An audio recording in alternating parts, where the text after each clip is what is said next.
hatasız adam yok. Bir alymyň ören köp şägirdi, talibi bar eken. Oň ilminden öwrenmek, peýdalanmak üçin müňlerçe adam oň huzuryna geler eken. Çözmesi kıyın bolan meseleleri, aňlaryny garjaşdyran sowallary hakda oňa ýüz tutar ekenler. Emma günlüň birinde o wenne bir günäh ise baş goşupdyr. Şondan soň adamlar ondan daşlaşyp, onu terk edipdirler. Taliplerim öz halipalarından yüze vurupdurlar. On günäh ise batyrynmasyny özleri üçin biýabraýly gazaplapdyrlar. Alim öýüne içini hümledi oturha, gapka kılıpdyr. Açyp görse, bozagoda alim öwrenmek isleýän ýaş oglanyň bir duran ekeni. Ýaş oglan girmäge hem de alimden safa galmaga, öwrenmäge idin sorapdyr. Alim muňa geň alyp, "Sen näme üçin beýlekler ýaly men terk edip taşlap gitmediň?" diýip sorapdyr. Ol oglan, "Öňem sizi Peygamber hükmünde däl, adam hükmünde görýädim. Adam bolsa ýalňyşyp biler" diýip jogap beripdir. Üşükli bu ýaş oglan her birimiziň üns bermeli esas hikmetimize, durmuş paýhasymyza tenmerýär. Durmuşda dünýäde hiç bir ýazygy bolmadyk adam ýok. Ýalňyşmaýan, hata goýbermeýän, täwlige uçuramaýan adam ýok. Şoň üçin hiç kim beýleklerden perişte ýaly päkide arasa bolmagyny talap etmelidir. Adamlar, ähli adamlar, hemme adamlar täwlik hata goýberýär. Haýdyr bir adamy bir dar ýere gabap, hem de olary bir taraplaýyn esasda hüküm çykarsak, onu öz ýalňyşynyň ýesiri bennize edip goýsak, onu öte ýalňyşdygymyz, ona aýdyň sütem etdigimiz, inkar etdigimiz bolar. Bagyşlamagy, geçirimlilik etmegi, ýazygyny ötmegi başarmaly. Bir gerek İsa Peygamber günäh ise baş goşan zinanyň daşyna hümürlenşip duran adamlaryň ýanyna barypdyr. Adamlaryň her biriniň eline birlän ikilän daş bar ekeni. Zinany bu ýazyg üçin daşlajak bolup duranmışlar. İsa Peygamber bu adamlara bakyp, asyrlara singen sözlerini aýtypdyr. Kim ömründe hata edip görmedik bolsa, şo daşlasyn. Adamlar bir-birine bakypdyrlar. Soňam hersi öz ýoluna gidiberipdirler. Çünkü hatasız adam yok. Peygamber aleyhisselam hata edýänleri giň öňlülük bilen garaýar. Ýaş ýelenleri meherli, malaýym, yumşak daraýar. Hata goýberýäniň ýalňyş hereketlerini aýratyn bir tegelege salýar. Emma ol adamyň tutuş özüni şol tegelege giýerzmeýär. Paýhasly adamlarym işleň hakykatyny şeýle görýär. Hemmeler ýalňyşýar. Olaň käbiri has bet işlere de baş goşýar. Zulüm, nähaklyk, egerde sehel säwlik ýa-da hata goýberenleri aramyzdan soğurup aýryp, günälerden ýülünilýän ýere sürgüne iýerjek bolsak, olaň öz aramyzda gezip ýürmegini islemejek bolsak, olary towba etmäge maý bermejek bolsak, ine büde ulu zulümdür. Yüregini hakdan üzmeýän adamlar bar. Olar ören geçirimli, malakatli, olaň şu durmuşda barlygam, durmuşa gözellik, ogodonluk şaýýa. Haýsydyr bir säwligi, büdüremesi, hatasy üçin adamlary inkar etjek ýa-da özünden çetleşdirjek bolanok. Gaýta şuň giňişlige ýaýramak üçin çüýşäň dar bogozundan geçişi deýin, durmuşyň dar hem dartgynly ýerlerini olar bilen ýanma-ýan ýürüýär. Olara kömek, ýardam golyny uzatýar. Şeýdibem, olary özleriniň ýürüýän dogry ýollaryna alyp gelýärler. Biz perişte melek däl, biz peygamber däl, biz adaty adamzat nesli. Adamzat neberesinde günäsiz, hatasız hiç kimse ýokdur.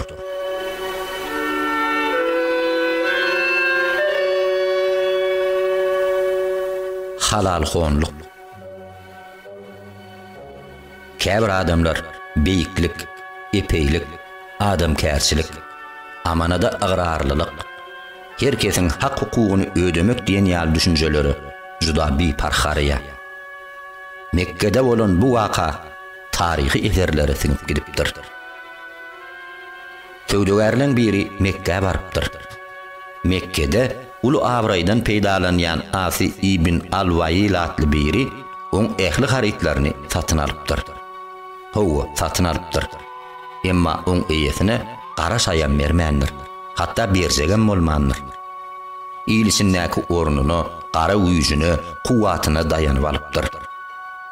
Haritlaň eýesi Kureyşiň ulu adamlarynyň ýanyna baryp hakyny alyp bermekligi towuk edipdir.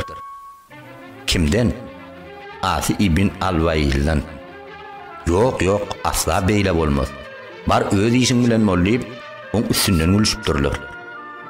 Haritlaň eýesine kömek etmekden geçen, gaýta üstünden gülüp, ýaňsylap, kemsedipdirler.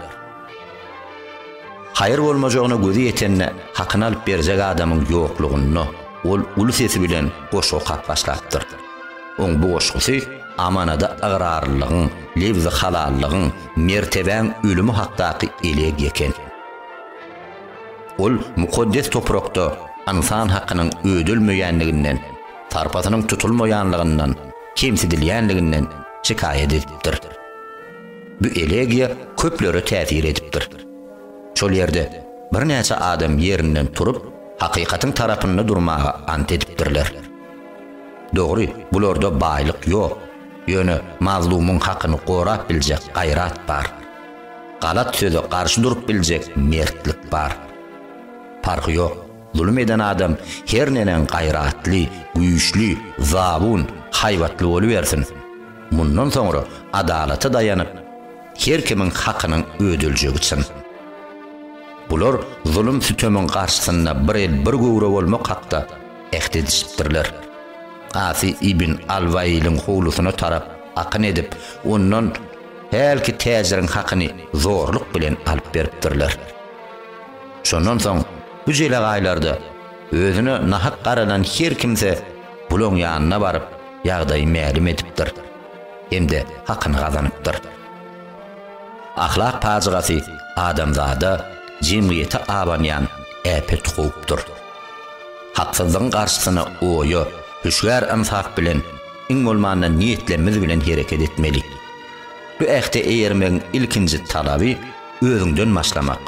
İlki bilen özüň özgöleň, gaýrylaň hakyny emezlik. Hayır miwelerini ýolmak ýoluny, bu mertebeleri kazanmak meýdanyna hemişe beýik asylly häsiýetleri eýer. Birjigem şo mertebelerden aşak düşme.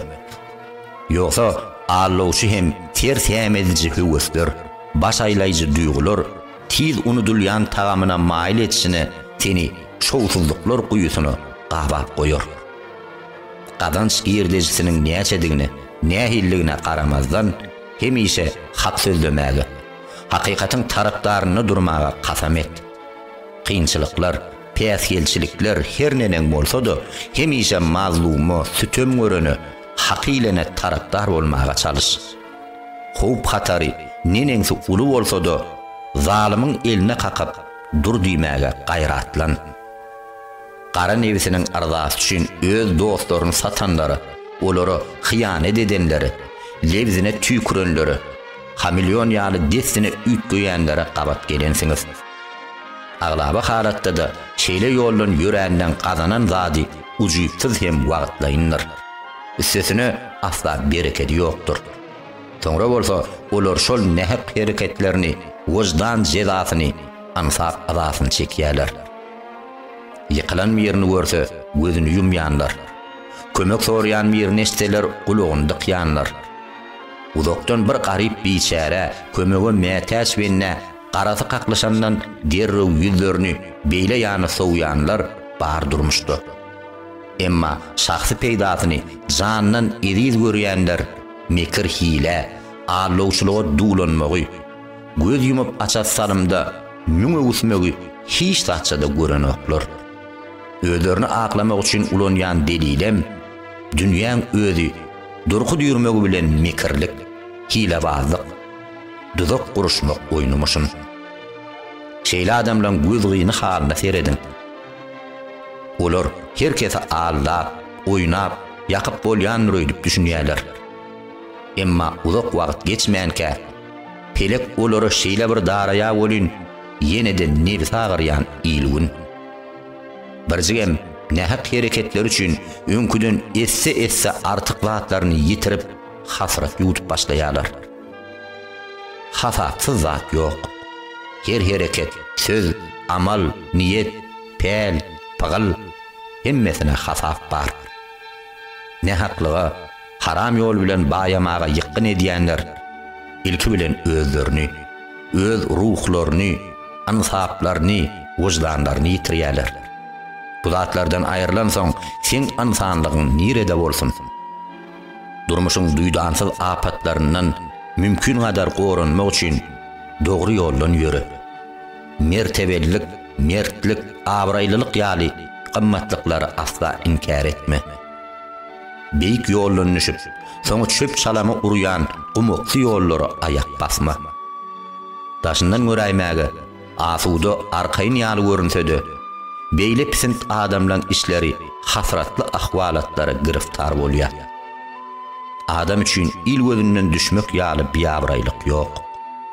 Hiç bir teselli bu ýetgem öwüdini dolup, aradan aýryp bilmez.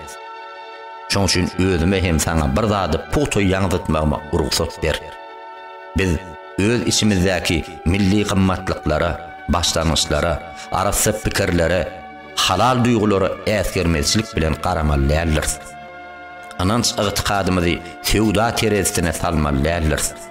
Oň üstünden ätlenilip hereket edilenine gözümüzi yummalýarlar. Ýadyňyzda bolsun, halkyň arasynda däp desurlaryny, päkize ýörelgelerini alyp götürmek. Şolar esasynda durmuş ýoluna adam basmak yeňil ýelpay iş däl. Emma arasynda kalp, asuda ten, injalykly ansap, razy köňül bilen ýaşasak, ýaşalyklary sungut deýin ýasasak, hereket etsek, durmuş yükünü gerdenimize götürmek ansap düşür. Yaramaz işler etsen, hiç kim toğuna tok diýmese de, içindäki ansap pışardalary pelini düzetmeňi ýatladar durur. Ýan nepdersemde belläp alan aşakdaky ýatlanjak adamlaň gününe düşme. Olar şeýle bir ýaňrýarlar, şeýle bir gürlüýärler, bir prosodum dymmaýarlar. Olar ýürek çuňluklaryna ansap tedasyny eşitmekden gorkýanlyklar üçin şeý diýerler.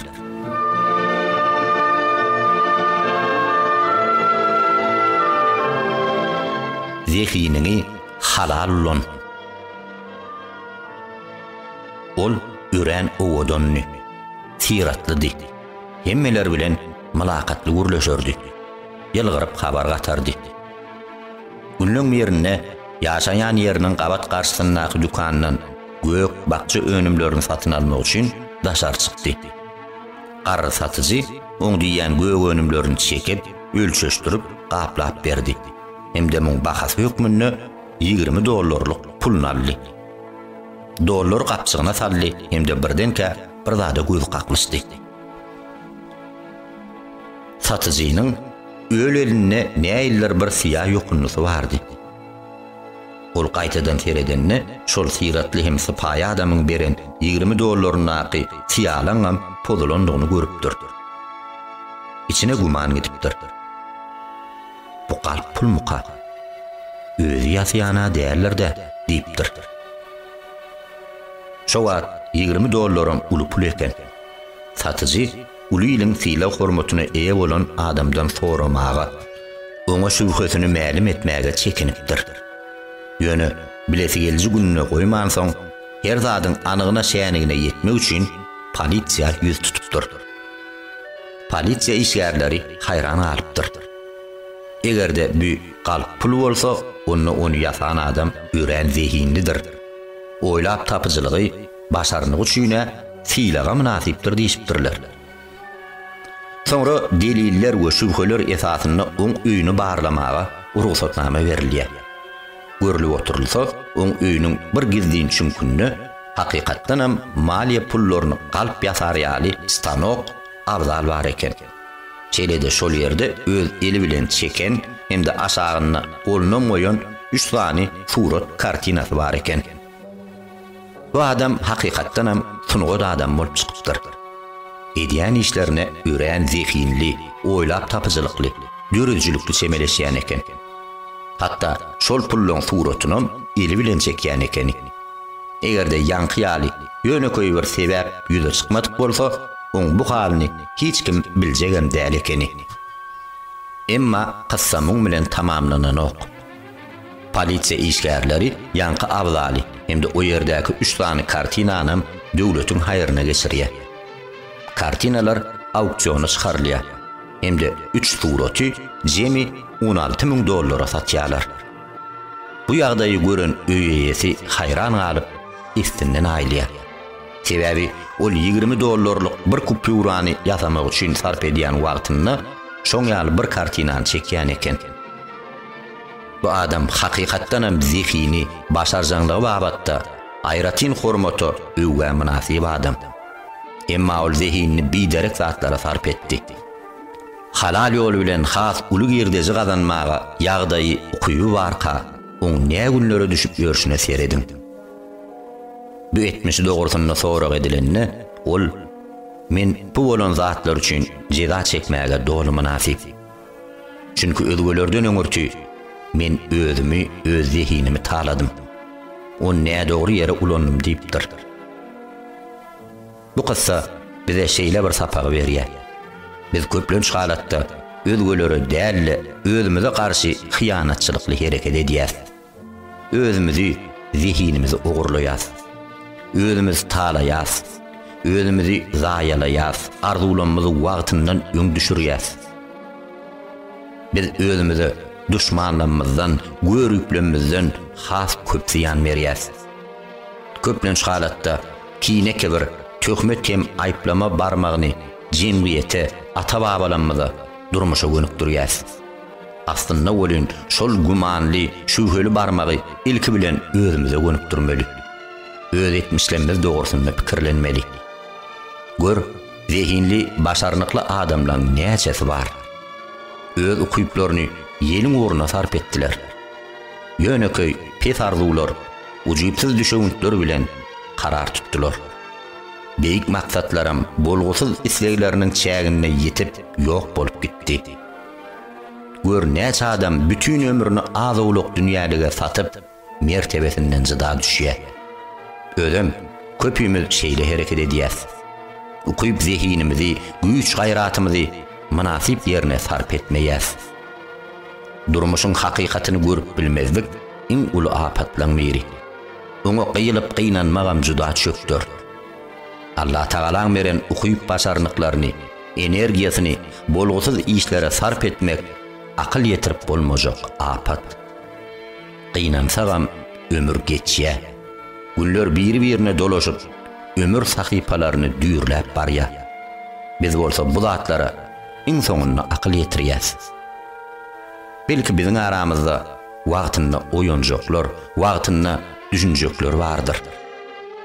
Ýani ipdersämi şeýle belli edipdir. Adam diňe özüni ağlap bilýär. Beýlekiler ağlap bilmeýär. Özgeleri ağlamak diýen düşünje hadadan çykma we käwat bolýan zatdyr.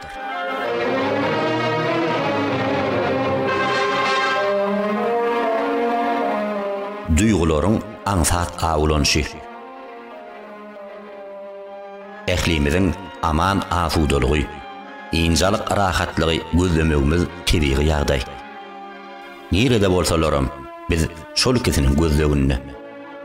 Wojdan rahatlygy, maşgala abatlygy, jemgyýetiň asudalygy hemme ýerde bize ilki bilen şolar gerek. Asudalygy küýsemek mundan öň bolýarly. Hemişe de insanyň asylky islegi, iň ilkinji talaplarynyň biri bolup galar. Peygamber aleyhissalam asudalygy insaniýete gerekli iň ähmiýetli zatlaryň şur başynda goýup, kim öz iline aman asuda, süňňi sagat, günnelik ýejek-içjegi tapdyryp duran bolsa, dünya mülkü eline geçen ýalylar diýe. Psikolog Lukmanlar hem de mugallimlerim üns berilmeli ilkinji zerurlyklaryň hataryny ýynjalyk, rahatlygy iler tutýar. Abadan asuda ingan ýaşaýyş üçin zerur bolan ilkinji zat şoldur. Abraham Maslow özüniň mätäçlik üçburçlygy atly eserini asudalygy insanyň mätäç bolan iň zerur zatlarynyň içinde iyi biçmeden soňra ikinji oruna goýýar. Ýöne arkaýynlygyň asudalygyň içinde hemmeden görüp bilmeýän başga bir pynhan tuzagy bar. Köp kynçylyklardan soň eşrete çümýän adamlar hemde uzaga çeken görüşden soň gönenýän insanlar bu rahatlyga özlerini aldyryp pynhan tuzagy ayagynda aladýarlar. Asudalyga, rahatlyga, arkaýynlyga aşa meýil etmek, gaýrat güýjüni, ihlas alawyny, alham joşguny kim-kimden öçürüp bilýär. Ören köp adamlar dinjalyan mahali özlerini rahat duýan wagtlary iş etmeklerini, hayır sahabat, yardım inayet etmeklerini besedýärler. Nämedir bir zadyň alada üncüsi, bir rahatlygy, hop hatary olary işlemäge iterip duran hyjuu. Bir zatlardan howatyrlanmak duýgusy bolsa, iş amal etmäge, ýerine ýetirmäge iterýär. Zehinli Rus ýazgysy Dostoyevski hutşeýle ýagdaýlary başyndan geçiren adam. Ýalan ajaýyp eserlerinden gelýän galam hakyny, harjyny, pulny hezil edip soğuyan wagty Dostoyevskiň dörejçilik zihini ýagy toran peltel çyraýaly bolýan ekeni. Haçanna dörejçilikli zähmetden eli soğuşyp, gazanan ähli pullaryny soğuk utoranyny zerurlyk, mätäçlik ony ýene garsyna galmaga, täze güýç zihin bilen ýazmaga iterýän eken. Ine Dostoyevski özüniň rahatlygyny diňe şeýle ýollar bilen gazanar ekeni. Ahiri Dostoyevski durnukly, ýerginsiz işlemegi ýüregine duýýar. Bir näçe wagtlar oý pikire çümenden soňra ahiri muňmyr çykalgasyny tapýar. Has gowy ýazmak, has täze zatlary döretmek üçin pulun gutararyna garaşyp görmellerle derrew soğuk gutarmaly hemde şol gün ýene de täzeden joşuna berilip ýazyp başlamaly. Ol şeýle dediýär. Her günkü ýazanjasyndan düşen pulny meýlifhanalarda harj edýär. Pulny soğuk gutaran destine öýüne dolanýar, hem täzeden ýazyp başlaýar. Dostoyevski bütün ömrüni şeýdip geçirýär. Dogry, bu da has gowy ýazmak üçin bir çykalga, öz bolşdy hile, ýöne yaramaz erwet çykalga. Dostoyevski bu hilesi arkaly özüniň zada zar däl wagt peýda bolýan ýaltalygyny, işe eliň barmazlygyny ýeňmek isläpdir. Belki de ol gerk käbe doýmagyňam ýaltalyga iterip bilýändigine üns berennärler. Oýlap tapyjy, ýazyjy, dörejçi we işe ur adamlaryň aglabasyna şeýle ýagdaýa ýygy-ýygydan duş gelip bolýar. Olar köplenç halatda ýaltalyga, gowşamaga ýykyn edýärler. Ýa-da eden işleriniň dol netijesini görýän çäler, ödýürün duýan çäler, täze bir işe girişmekden saklanýarlar. Şeýdibem, gursaklaryny gizlenen, sähel may bollugy, daşary çykmaga atygsaýan alham merji, ruhlandyrjy güýjüň sinmagyna sebäp bolýarlar. Dörejçilik işini şeýle körpde gurunan ýazgy şahyrlaryň bu hali ýykylmaga ýakyn öýü ýadyna salýar. Olar has amatly pursady peýda bolýan şady, ajaýyp eseri ýazmagy soňa süýşürýärler. Ýa-da gazanç meselesi ölmez öýde diýränne nämedir bir zat ýazmak, döretmek olara zerurlyk bolup galýar. Haýsydyr bir işi tamamlamak, jemlemek uly mätäçlige öwrülýär. Täbir ýeti zerurlyk ýüze çykmasa, oňa elle girjek, başgalarjak gumandary ýok. Haçanna agyr iňille artyp başlanyna, depesindäki üçegiň bir gün üstlerinden gaçjakdygyny duýup gorkanyna, derrew oň içindäki zatlary özüni halat etmegiň uğruna çykýarlar. Bu häsiýet diňe dörejçilik adamlarynyň däl, eýsem ähli adamlarda mahsus ýagdaýlaryň biridir. Aglaba adamlaryň durmuş hörpü hut şuň ýalylar. Bu çalşyrymly meselen çözgüdi bar. Oň çykalgasy özümizde gizlen ýatyr. Biziň içimizde hemişe bir güýç, oya durmaly. Ol güç bizi täze eserleri döretmäge itermeli. Egerde ihlas bilen işlemesek, zähmet çekmesek, döretmesek, yazmasak, önürmesek, hemişe ruhu dartqınlıkda gezjekdigimizi ýatladyp durmaly. Dörüjlük adamlary yazmasa, täze bir zat döretmese, asla injalyk tapyp bilmez. Hemişe ýadymyzda bolsun. Ýaltalyga per bermek, hyýal ballaklaryny üsünküsiz goýar. Ýaltalyk bedewleri bilen ýarşa goşulyp bolanok. Hemmelen fiilini jemlejek häsiýetlere büren. Oýa zehin, sagdyn akyl, huş, ende kynçylyklary ýeňip geçmek duýgusy hemişe ilkinji hatarlarda dursun. Durmuşymyza ornaşdyrmaly ähmiýetli zatlaryň ýene biri insan wagtal özüniň işleýiş hem durmuş ýörediş ýol ýörelgesini üýtgödüp, oňa täzeçilik girdip durmaly.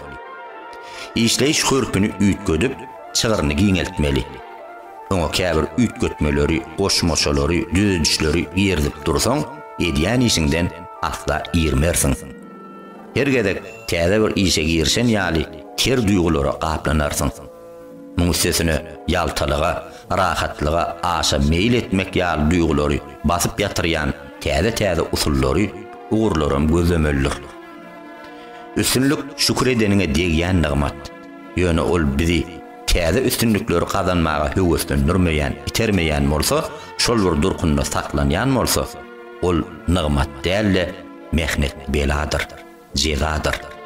Hakyky üstünlük bizi öňkü dönem has beýik derejeleri, has kämilleşmäge iterýändir. Elbetde öz üstünlüklerimizi toýlamaly. Bu üstünlügiň datly tagamyny duýmaly. Bagtyar durmuşdan lezzet alyp, asuda, rahatlykda ýaşamaly. Ýöne bu zatdan hiç birem öňkü depkinimizi gowşatmaga, rahatlyga çünmegiň allaýjy duzagyny düzmäge esas bolmasyn. Egerde ýeten sepkidimize uwanyp, begenip, şükür edýän wagtymyz heniz diňjal, özüňi maza alyp dursa, şondan soň işlärsiň diýen, öte rahatlyga iterýän pysardylar, göwün kulagyna eşdilip ugrasa, ol pysardylary oňyň jogap bermekden, kulak asmakdan saklan. Ýene de has uly mendiller aşmaga gaýratyň bardygyny, öňe ýöremäge borçludygyny ýadyňa sal. Dolandyryş işiniň usatlary şeýle bir hakykaty beýan edýärler. Biziň her birimizde uzak möhletleýin arzu maksatlaryň uly bir toplum bolmaly. Olar öz içinde bir näçe tapgarlara, bölüklere bölünmeli. Tutuş ömrüňi öz içine alýan maksat arzularyň iň ajaýyby, iň beýigidir. Mysal üçin 100 ýyllyk ömrü niýetlenen maksadyny düz. Oň üçin ýetmek isleýän beýik derejelerini, kazanmak isleýän abray mertebelerini, maddi zatlaryny birin ýaz. Soňra maksatlaryň beýikligine, ähmiýetine görä olary ýyllara hem tapgarlara böl. Ýagny belli bir menzile ýetirýän hemde tapgar amala aşyrylmaly işlerini aýdyn kesgitli. Her maksat inniki has beýik maksada ýol açdyn. Şonu bir tapgardaky maksadyň hasyl bolanyny inniki tapgardaky maksada şol öňkü höwes, hyjuu, alham bilen geçip bilersiň. Ine iýdi giderli, üzünüksiz algaw şunuň ýaly bolýar. Bu ýagdaý saňa birjigem lellim bolmaga, maksadyňdan soňuşmaga, owşamaga sebäp ýöretmez. Bu sözleri şoňur düşünmegiň üçin men saňa durmuşdan alynan bir kıssany gurrun bereýin. Şeýle waka biziň daş töweregimizi ören köp gabat gelýär. Özlerindäki artykmaç agramdan dinmek üçin haýsydyr bir reje ýa-da bir hiz boýunça ýaşaýan bir näçe adam bar. Olar bededen agramdan halas bolanlygyndan soňra bu ýeten derejelerini, üstünligini juda arkaýynlaşýarlar. Öňkü bol telki günlerini ýa-da gün aýlaýyş ýollaryny destine dolanyp gelýärler. Hem agramlar öňküsinden hem has artmak bilen bolýar. Sebäbi olaň öňkü maksatlary bitdi, täze maksadam goýmadylar. Agramlaryny azaltmak meselesini bir çäge ýetenlerinden soňra rahatlyk günjünni öte arkaýyn gezdiler. Şoňa meňzeş ýagdaýlara futbolda da gabat gelip bolýar. Güýçli toparlaň biri bilen duşuşmak üçin ören çekeleşikli, dartgynly boljak ýarşa o taýýarlyk görýärler. Ahram gödüňünde tutulan netijeni kazanýarlar, uçýarlar. Emma şoň ýanyndaky oýunny özlerinden näçesi asgyn topordan utulýarlar. Sebäbi olar öňlerine goýan uly maksatlaryna hötte geldiler. Ýöne täze maksat goýmadylar. Juda arkaýynlyga düşdiler. Şeýdibem utuldular. Şeýle misallar öğrenken, olary sen öz durmuşyňda da köp görýänsiň. Olaň ählisem şeýle netije getirýär. Nämedir bir zatdan howatyrlanma duýgusy köp halatlarda has gowy işlemäge, tijenmäge terýär, sebäp görýär. Rahat asudalygy, meýmeslige werdiş bolmak, hemije bu duýgular bilen gezmek bolsa, käbir halatda öğren ziýanlydyr. Ýene bir gezek tekrarlaýan. Egerde şol müşkilliklerden üstün bolmak isteseň, üzniksiz maksatlary döret. Ýasa, hemije işlemäge terýän ymtylmalary, alhamlary tap. Has köp gaýrat, işçilik sarp etdirjek deliller gözlü. Ýan nepdersämi Friedrich Nietzsche'nin şeýle sözlerini belläp alypdyr. Maňa anan, durmuşda has uly nygmatlary, has uly meýweleri, hasıllary ýygnamak isteseň, hemije bir alady içinde ýaşa.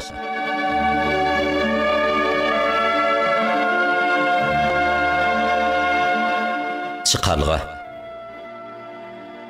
Peygamber aleyhisselamın hadislerine ağzı birlige ünlüyen sözler, manalar ören köp. Çolorda cemgiyetin has bagtyar, gönünç içinde yaşamak üçün her birimizin üstümüze düşýän borç, wüzipe dogrusyna da ýatlanýar. Resulullah'ın aýtmagyna göre, biziň her birimiz daş töweregimizde bolýan zatlar bilen gyzyklanmalydyr. Paýhasly, akylly, dana adamlar bilen ele berip zalimi, akmagy, ýoldan çykany pälinden gaýtarjak güýje eýe bolmak ýaly bir bütögi, sarsmaz güýji, jemgyýeti emele getirmeligimizi aýdýar. Özüňi yaramaz esker ýaly alyp barmazlyk ünnelýär. Bu esker ören asuda dur, hem yatan çöpü galdyrmaýar. Durmuş meselesinde de erkilip galany oýurup, herekete getirjek bolmaýar. Daş töweregimizdäki düzgün mozmalary, ýalňyş hatalara biparhlyk bilen nazar salýar. Şeýtmek bilen bu zatlary düzeltmek, gönültmek, bejermek üçin öz üstüne düşýän borjy unutýar. Jemgyýetde öz ornunyň bardygyna inanmaýar. Gynansaňam şeýle ahwalat her birimize diýen ýaly mahsus. Jemgyýetdäki ýa-da adamlaryň arasyndaky bir nähaklyk özümize dahilli bolmasa, ýa-da gönüden göni özümize galtaşmasa, degmese, gapyny içinden gulplap oňýas. Hamana biz onu görmesek, duýmasak, basym sowlar, geçer gider, hemde oň täsiri bize asla yetmez diýen ýaly düşünje uýýas. Ol hup hatarlar, gorkurkular, anjylar, eziyet azalar bize degmejek ýaly. Ýöne hemije beýle bolup duranok. Tayan ucu ahir öz epeňde de gaýmalap başlaýar. Ýörer ýolundan aýrylmadyk ýannak dänesi, nemin yetmegi bilen kökrör hem şaha ýaýradyp, sen öňüňi bekler. Bu wagt göz yumulan ownuq düzgün mozmalar, soňlugy bilen uly günälere batyrynmaga ýol açar. Bir wagtlar birini köýdüren nähaklyk wagty gelende, diňe bir adamy däl, tutuş jemgyýeti ýakar. Tupan asmandan inenne, diňe biriniň apsynyň öňüne gütülep düşmeýär ahyry. Kimdir biri güýç birikdirip öňüne almasa, öňünden alazyny gözlemese, äpet tupanlar, gowamlar, tuwelöýler tutuş jemgyýeti ýyly kökünden sograra getirýär. Beýik we paýhasly adamlar jemgyýetiň öňündäki borçlaryna magat düşünýärler. Hem de näsazyk ýüze çykan ýerlerini derrew düzeltmek bilen bolýarlar. Näsaz ýerlerini gözläp tapýarlar hem derrew alazyny edýärler. Herkim şahsy behwidini boýnuna tumor, başyna täj edip daqynsa, özünden başgasyny görjegem bolmasa, görmegem islemese, agzy birlik hem berklik araňatyp başlar. Etten aşa menmenlik, diňe özüňi bilmeklik, döwletçilik sütünleriniň düýbüni berbad edýän ýagdaý ekeni. Afiniň akyllardary bir çykalga tapmak üçin köp wagtlap kelle döpdürler. Ýöne adamlary içki oý pikirler üçin qadiyete çekip bolmaýanlygy düşünükli. Şeýle de açyk, aýdyň, görnetin bildirip duranlygyna garamazdan yaramaz niyeti tutaryk edinip, olary hüküm çıkarmak yanlış boljakdy. Uzak gözleglerden hem-de kelle artmalardan sonra olar täsin mirçi kalgan üstünden barıpdyrlar. Ýurdun raýatlary bir ýere üýşüp ses bermeli edilipdir. Olar küýde böleginiň ýüzüne 10 ýyllap sürgün edilmäge laýyk gören adamyň adyny ýazypdyrlar. Egerde bir adamyň ady 6000 sany ýazgyda jemlense, onda şol adamy 10 ýyllap ýurdun daşyna sürgün edipdirler.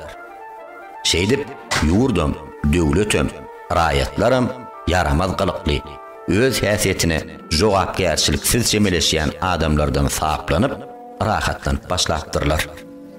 Täsin ýeri bu sesberçlik akly hayran edýän netijeleri alyp getiripdir.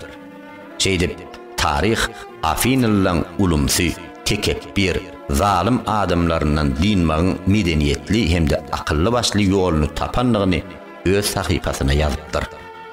Tarih ýene bir zada şaýat bolupdyr. Haçanla Afinliler ýola goýulan qada kanunlary bozup başlanlaryny, ýokurda ýatlanan jeza temmiler adamlara täsir etmän maslanyny, ogurlar, galtamanlar öz emirlerini arkayn ýöretipdirler. Azgynçylyk artypdyr. Zulüm sütem köpelipdir. Afini dargapdyr. Sağdyn garaýşly, arasa ahlakly jemgyýet düzüg jemgyýetdir. Şeýle jemgyýetde ýaşaýan insanlar hemişe hapa yaramaz zatlardan saklanmagyň aladasyna gezýär. Yamanlyk ýa-da şer deňiz köpügideýin ýokary galyp başladygy adamlar sesini beýgeldiýär. Tä ol yaramazlygy aradan aýrýan çağda injalmaýar. Bu jemgyýetde ýaşaýan her bir adam düşünýär. Hayır, ýagşylyk hemme barabar gelýär. Şerem hemmeň başyna birden inýär. Şoň üçin her bir adam ilki bilen özüni, soňra töweregini düzetmäge, arastalamaga başlaýar. Köne dertlerden, hapagalıklardan bir özü saklanyp bilmeýänleri ýardam goluny uzadýar. Egri ýerini düzetýär, onuň dogry ýola salýar. Oň aýbyndan aýnalmagyna, täwligini düzetmegine sebäp bolýar. Şeýle oňyň ruh bilenem tutuş jemgyýet hemmeler gönünçlük tapýar. Ruh belentlik, joşgunly ýaşaýyş, alhamly dörüzçülük hemme ýere ýaýraýar. Tarih muňa şaýat.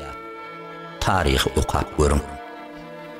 Başgalan aladasyna hem derdine göz yummakluk yaramaz adamlaryň häsiýetidir.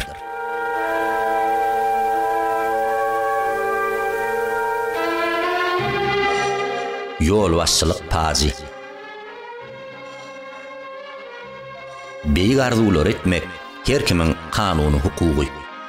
Ýöne oň sykdaçylaryny ödemegi unutmaň. Yol başçılık hemmekse ýaraýar. Ýöne hemmeler oň höttesinden gelmeýär. Her kim oň sykdaçysyny çekmeýär. Yol başçılık jylagy bir pursat eline iýläýse, diňe töweregiňe däl, dünýä höküm etmegen müşkiller ýaly görünýär. Eline erk ygtyýar berseler, göz yumup aças salymda hemme zady ýer düppedüzü etjek ýarysyň. Döwletler arasyndaky dawa jenjel togtatmak, dürli garaýşdaky adamlar alalaşdyrmak üçin ummatsız güýç sarp edip ýörmän azasyk akyl huş, azawlyk çäre ýeterlik ýaly görünýär. Howa, oňa ýekejek elek pursat berseler, bir demde dünýäni düzetjekden.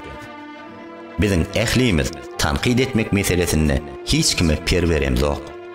Esasanım bolup geçen wakalar seljermek babatda ussatlyk derejesine çykypdyr. Hatta köpüýümüziň şol ugurlardan hiç ýyly başymyzyň çykmaýanlygyny, sowudymyzyň ýokdugyna garamazdan, eger elimize erk ýa-da mümkinçilik berilse, şolaň eden işiniň gylla ýarysyny ýa-da ýöne köýje bir bölegini edip bilmejekdigimize garamazdan, olary tanqiddir teýeneden mazal doýurýas. Hakyky ýolbaşçylar, serdarlar, ýylyňyna düşmäge münasib adamlar, ýolbaşçy wezipesine geçmelinden ozal, şol wezipeň öňündäki öz ukyp başarnyklaryny mazaly tallarlap görýärler. Bardy geldi şol wezipä ananlaysa, oňa ýeterlik derejede ötte gelip biljekmi, anam ödejekmi? Özün dolu baş edip biljekmi? Şol atlar bilen öz başarnyklaryny deňeşdirip görýärler. Bu wezip üçin sarp edilmeli wagty, aladany, güç, kuwaty, gaýraty ýeterlik derejede ikirjiňden men berip biljekmi? Ana şol atlar hakda pikir edýärler. Sahabalaň biri hendek söwüşü günlerini açlykdan ýaňa garnyna daşdanyp gezer ekeni. Käbirler bolsa Peygamberimiziň ýanyna baryp arz etipdir, zeýrenipdir. Peygamberimiz ýylgyryp, özüňizi agram salmaň, özüňizi köşeşdiriň diýipdir. Hemde köýnegini serpip görkezeni oň garnyna 2 saň daşyň daňylygy duranlygyny görüpdirler. Sahaba öňküsi ýaly öz ornuna dolanyp barypdyr. Şonu ol ýolbaşy adamyň öz aladasyndan öňürti, köpçüligiň aladasyny edýändigini, öz üstüne düşen wezipäni dolu we dogry berja edýändigini düşünüpdir. Hakyky ýolbaşy ilki bilen öz ýygyny eýerýänlere berilmelidir. Şolaň aladasyny birjigem ünsden düşürmelidir. Ol özüniň galyk häsiýeti, özüni alyp barjy bilen töwereginnäkilere nusga bolmalydyr. Olary joşgunly, umytly, anamly hem ruhy bilen ýaşamaga höweslendirip durmalydyr. Merdana adamlar beýiklik mertebesine ýöne ýörep ýetäýän oklar. Olaň ählisem şeýle kynçylyklary, kötünçlükleri gerdenlerine götürüp şol ýoly geçdiler. Aňyr baş mertlik, tiýinmez erk, mäkäm ruh, öňün häsiýetler, gowy dül garaýşlar, täkide niýet hem beýik ahlak, çydamlylyk hemişe gözüňde boldy. Şo häsiýetlerem galaw hem gaýrat berdi. Öňe ilerlemäge anam döretdi. Olar kyn pursatlary ýeňip geçmegi, şol ýagdaýda nähili karara gelmeliligini öwrendiler. Ýoksam ören köp adamlar tehel kynçylygyň öňünde müzörlüp el aýagyny ýitirýär. Däriniň ýygynyň goýan iskenler hakynda kyssalan ýerinde şeýle waka beýan edilýär. İskenleriň goşunlary Şam ýakalaryna därin ýygynyň goýup madal surnugypdyr. 11 güne çeken din usul gowy eskerlen halis enkinagdardyr. Suw ýetmezçiligi peýda bolupdyr. Teşnelik, suwsuzlyk olary helak etmek hetdine ýeten eken. Ören köp esger terkerde garşy baş götürmek, gelin ýerlerine gitmek barada pikir edip başlapdyrlar. Olaň öz aralaryna iskenleriň özlerine zabun araýanlygy, suwsuzlyk bilen ölümi terýänligi hakda haşywşy gurrunlary edýän pursody, ara görnümden ýanlaryndan geçip barýan bir kerwenne nazarlary eglenipdir. Kerwennäkiler bu esgerleň iskenlere degişledigini, olaň arasynda hut iskenleriň özüniň hem bardygyny, ählisiniň hem suwsuz, mydarsyz helak bolmak uçudyna gelip ýörenliklerini bilipdirler. Olar suwdadyrmak üçin meşigini iskenlere uzatypdyrlar. İskenler ismek üçin suwly meşigi ýokary götürenni bir näçe teşne boýunlaň özüne tarap dikanlap seredip duranlyklaryny görüpdir. Olaram şol suwa gultunup seredip duran ekenler. İskenler meşikden bir damja suw içmeýänlerde onu ýanyna kadam uzatypdyr. Egerde bir özüm suw içsem, oşunyň ruh kuwaty sinjak diýipdir. Eskerler öz serkerdesiniň bu hereketlerini görüpdirler. Teşnedigine garamazdan bir damja suwam owurtlaman eskerleri içmese özüniň hem içmän saklanýanlygyny gören eskerler oň mertligine, çydamlylygyna, gaýdusuzlygyna hayran galypdyrlar. Eskerleň hemmesi bu waka barada öz aralaryna pysardaşypdyrlar. Hemde ählisem birlikde öňe ilerlemäge güç gurbat tapan ýaly bolupdyrlar. Anam hem ruh, güç kuwat bilen alawlanan eskerler desbi dehel atlaryna minipdirler. Ýanymyzda şeýle serkerde barka biz islenlik teşneligi, ýadawlygy ýeňip geçmäge, oň güç kuwatynyň hem zabunlygynyň berkliginiň ýetidigine garamazdan emir buýruklaryny ýerine ýetirmäge dolu taýýardyr diýipdirler. Ine yolbaşçı bolmak isteýän, öňe yolbaşçylyk üçin artykmaç güýç, ihlas sarp etmeleri öýtmeýän, käbir adamlaň tölemeýän harjy salgydy. Serkerden pikiri, hyýaly birjigem öz esgerleriniň üňe bolmalydyr. Olardan öňürçi özü kösenmelidir, özü örtenmelidir, öz etmeliýisini olara tapşyrmalydyr. Serkerde yolbaşçy hemişe öňkü hatarda bolmaly. İlkinji darbany öz urmaly. Sözünden owul amali hereketi bilen töweregin näkilere has beýik ananlarjy ders bermeli. Yolbaşçy diýende diňe döwlet yolbaşçysyny ýa-da goşun serkerdesini gözüňde tutmak. Köpçüligi ýygyna terkär, olar beýik maksatlara alyp gidip bilýän islenlik adam, partiýaň baş tutany, alma barlygy işleriniň yolbaşçysy, ýa-da öýdäki hojalykçy ata, ýa hökümet idarasynda maslahat berýän, dolandyrýan müdir, ýa-da sanaýmaly adama yolbaşçylyk edýän adam bolsun. Hatta gol atsyna asan işgär bolaýsyn. Hemmesine degişlik, hemmesini gözüňde tutýan. Ine hakyky yolbaşçylyk şeýle bolmaly. Ol jogapkärçiligiň, özüňi pida edip bilmekligiň, özüňi bagş edip bilmekligiň sinonimi. Kim yolbaşçy bolasy gelýän bolsa, oň şuň ýaly pazyn töläp biljekmi, bilmejekmi, oňja oýlansyn. Ulu wezipelere geçmediňden ozal, özüňden sorap, dogrudanam sen şol ýere laýykmy, münasipmi? Öýlenmediňden öň asalym sägin, bir öz başlyk öý dolandyrmaga, maşgalan öňündäki wezipeleri bitirmäge gaýratyň, güýjüň, anamyň ýeterlik barmy? Hergedek şol ýere ýa-da şoňa men münasip diýmediňden öňürçi hemişe pikirlen hem özüňden sora, sen hakykatdanam şoňa münasipmi? Mahlasy, il öňüne düşmegi isleýän bolsaň, nebisiň, ruhuň yolbaşçylyk mertebesini owsunatýan bolsa, oň çapdajasyny ödemäge ýagdaýyň barlygyny ýa-da ýoklugyny derňe.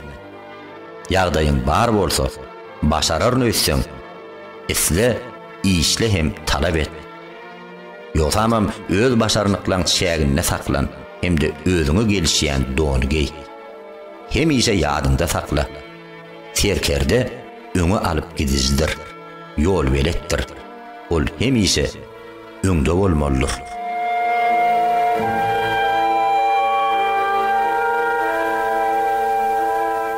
Abray owazy we şöhrat ýelpillisi.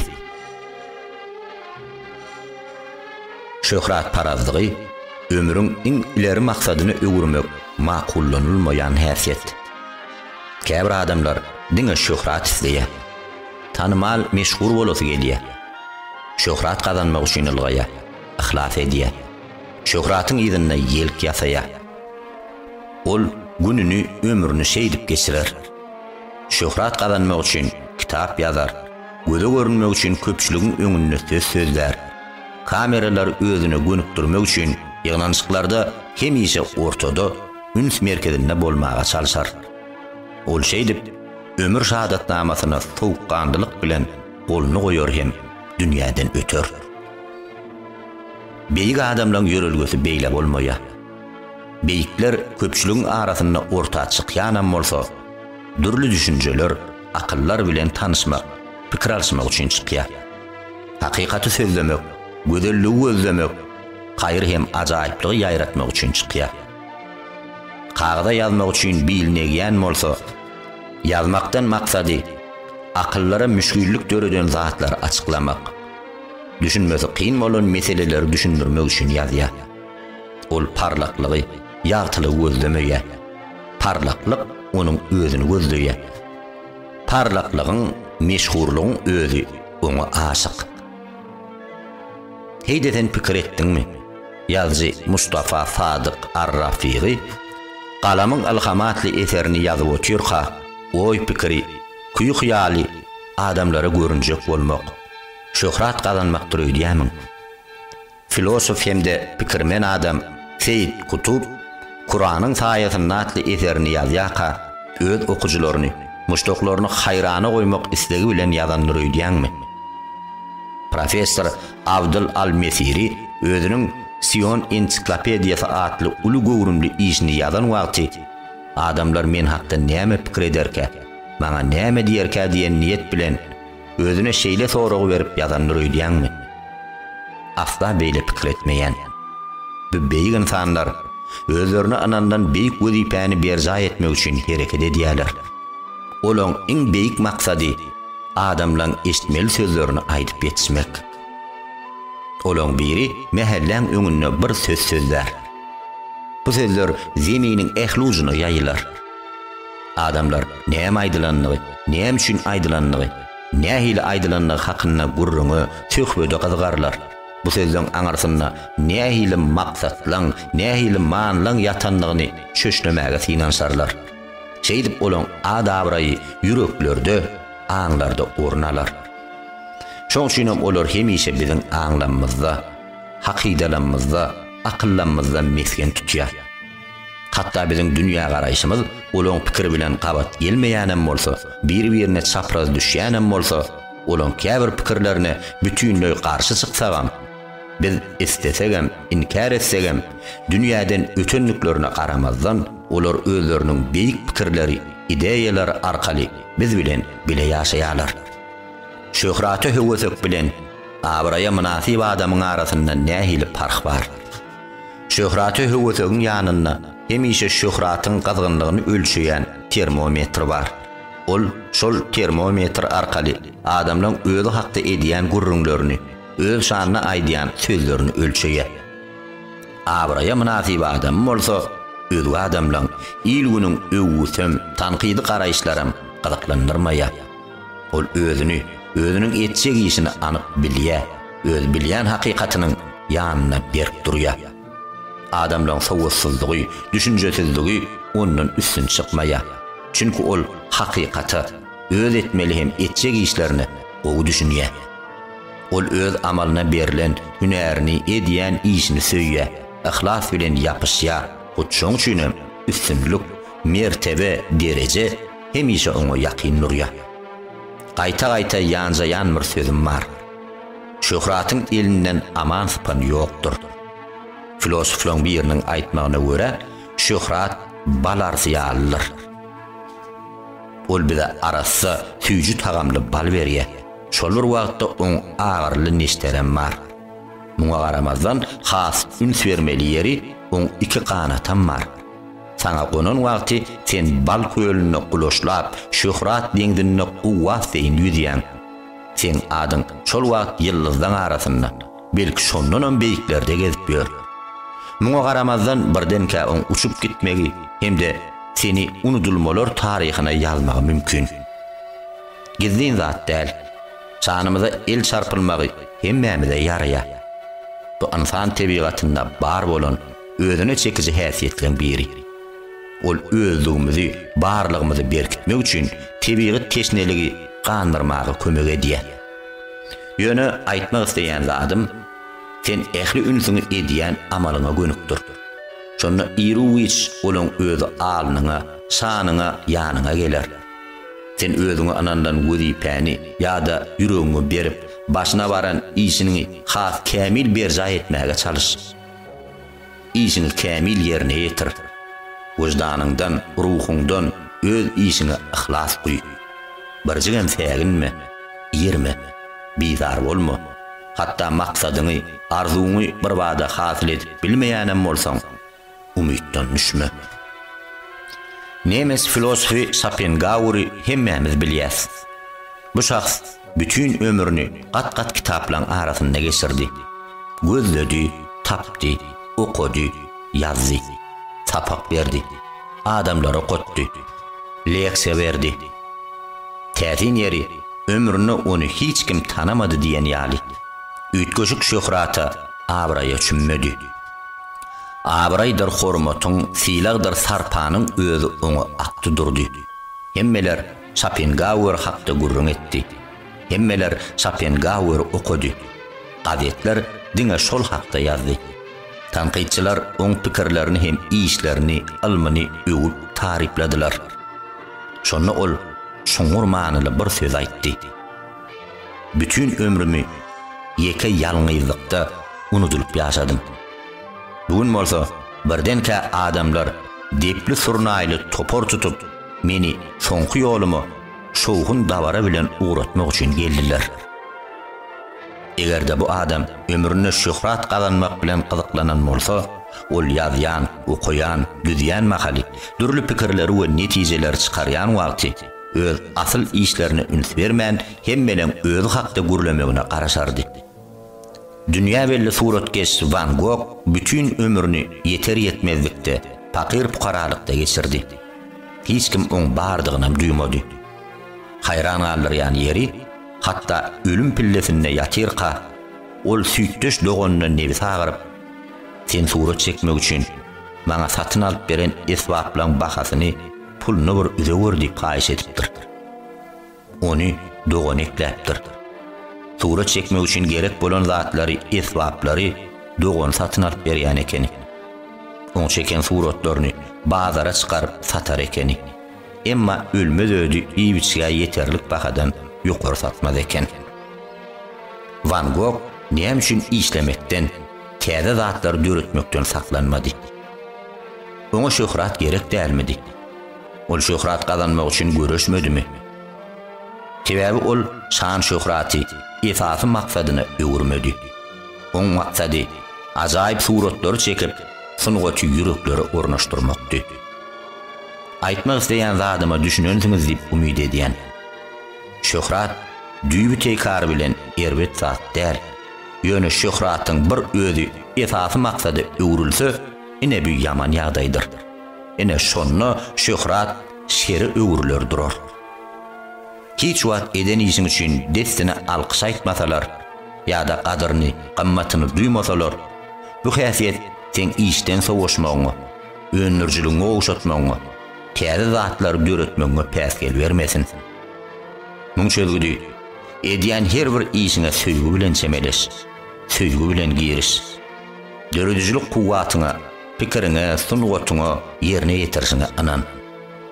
Bir zat bolýan anyk.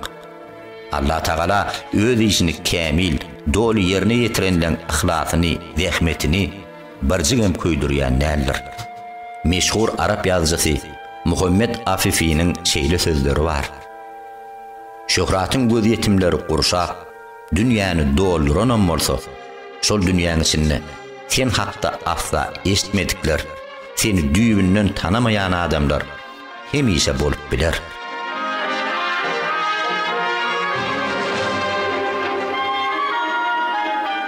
Gariplikden kaç.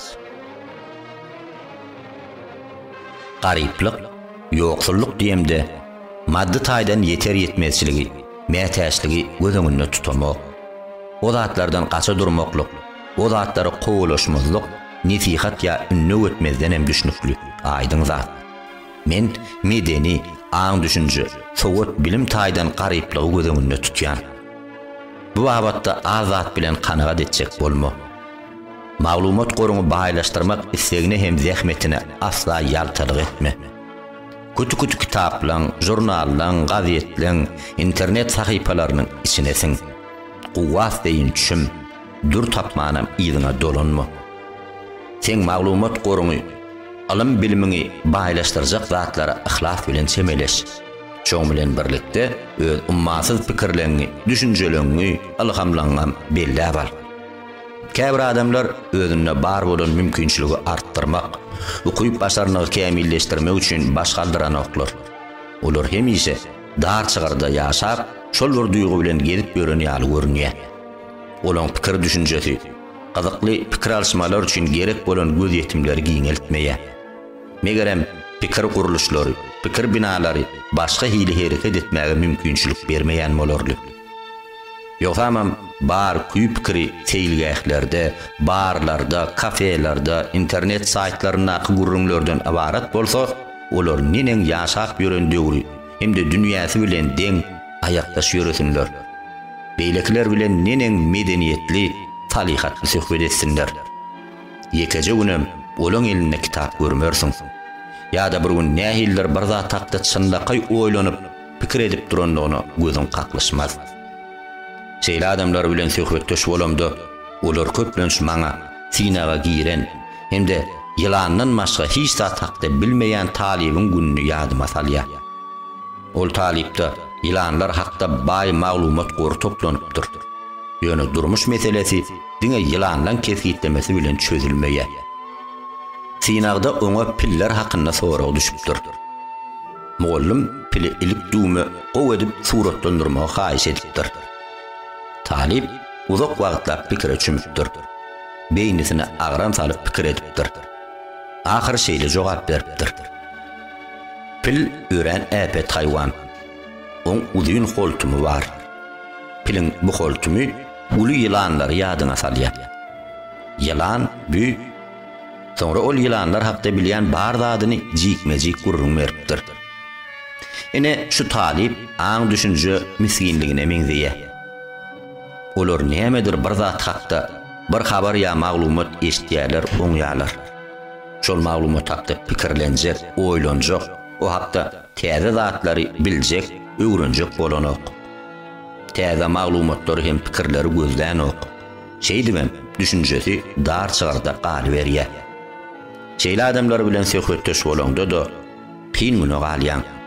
Käteler özüň şolong derejesine çenip peseläýmesen, olar bilen düşünjüp ýa-da düşündirip biljek gumanyň ýok. Olaň düşünje meýdany şeýle bir dar bolyn, hatda ol ýere täze maglumat sygyjaga da meňzän ok. İlki bilen düşünje öwrüsini meýdanyny giňeltmeli. Olar tanqidi dagyn asla kabul eden oklar. Özüne aýdylýan belliklerem bilgeçleýin edilýän hüjümlere deňýärler. Gaýta özgeleri düşünjesizlikde, durmuşdan ýydagalykda aýplaýarlar. Kellesini gazdyryp, sesine bat berip gürlüýärler bolyn, hamana ähli zatda hakly bir özi ýaly. Durmuşy gok bilen gazanjak bolýarlar. Emma sen bu duzaga sirtmege özüňe aldyrma. Alym bilimini, aň düşünjäňi, meden derejäňi artdyrmak bilen sen bu duzakdan halas bolup bilersiň. Okuyan wagtyň sen akylyňdan bir sahypa ýokary galýan. O ýerdäki durmuş tejribeleriniň, pikirleň, çaklamalan, teklipleň üstüne açýan. Bu bolsa seni adaty adamlardan ýokary götürýär. Beýikleň hem alimlaň öňünde oturmagyň sen ömrüňe ýene bir ömür goşýar. Okuyup başarnyň hem güýç guwatyň artmagyna getirýär. Adam zadyň hal ýagdaýy, ýaşaýyşy, durmuş hakda pikir edýärken, takdir hem ýazgyt meselesine düşünmek isleýärken, Allah Taalaň arzk hem ondan mahrum bolmak, beýige göterilmek we pese düşmek dogrusynaky hikmetleri hakda kelle döwýärken, bir zada hayran galýan.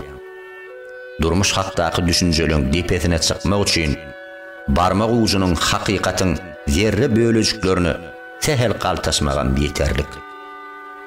Aýtmaklaryna görä, düşünjeli adam hemme zat hakdaky bir zat hakdaky hemme zady bilýär diýilýär. Ine sagdyn düşünjeli, pikirli adamlaň bir häsiýeti, alamaty şeýledir.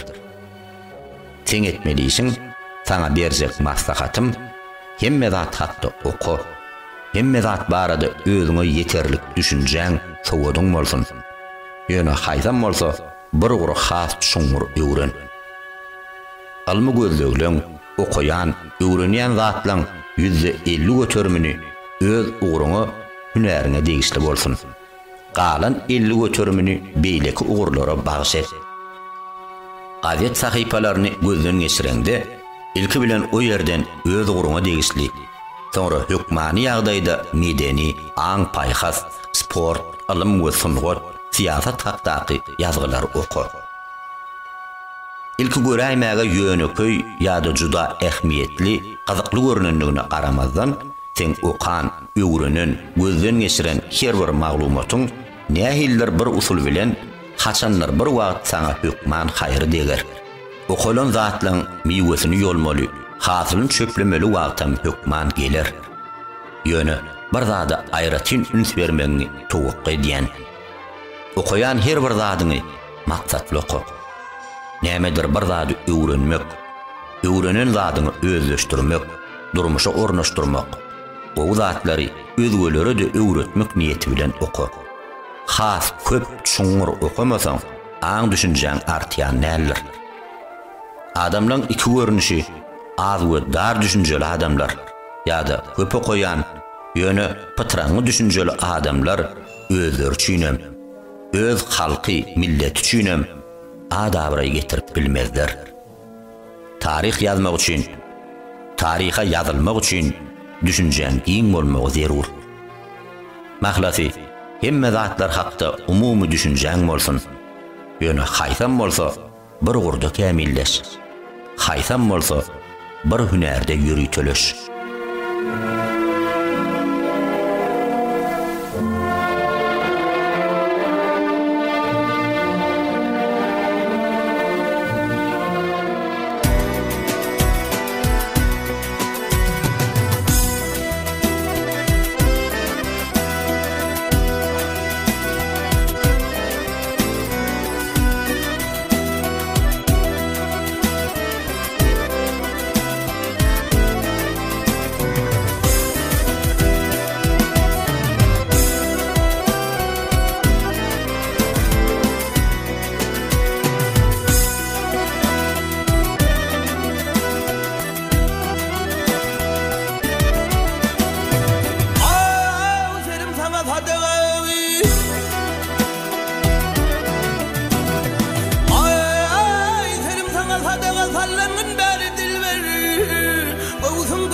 Çok derdin eder dilber, taze yılın nowly, patlı bahar dilber. Sen bir açılan nowul, men haridar dilber.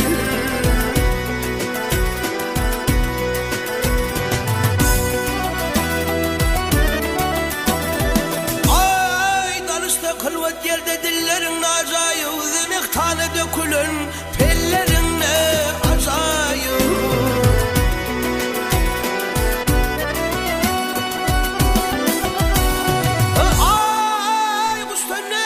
Şebillerimle acayip, arkmin ayrılman ballarımla acayip. Senin babağını vermen, bağın en uğru dilber. Ah dilber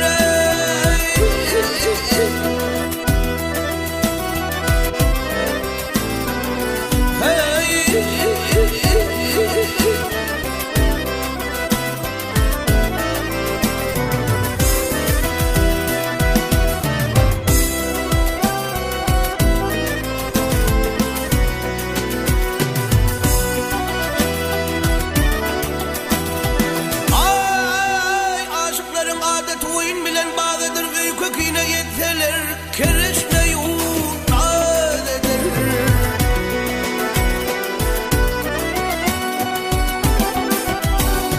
Ay birbirinin ýüzüne gülüp gitse razıdır, sesi elde kulağıma bilbilim ovalıdır. Yüzüğünden 100 kişi şalfa tutar dilber.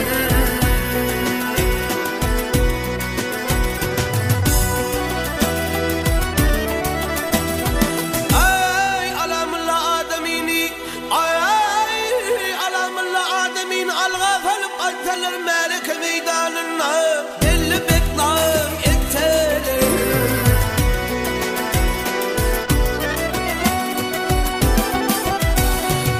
Ay kerişmeyin merhem kılıp oyan boyan izler, mehtacini beye var manfu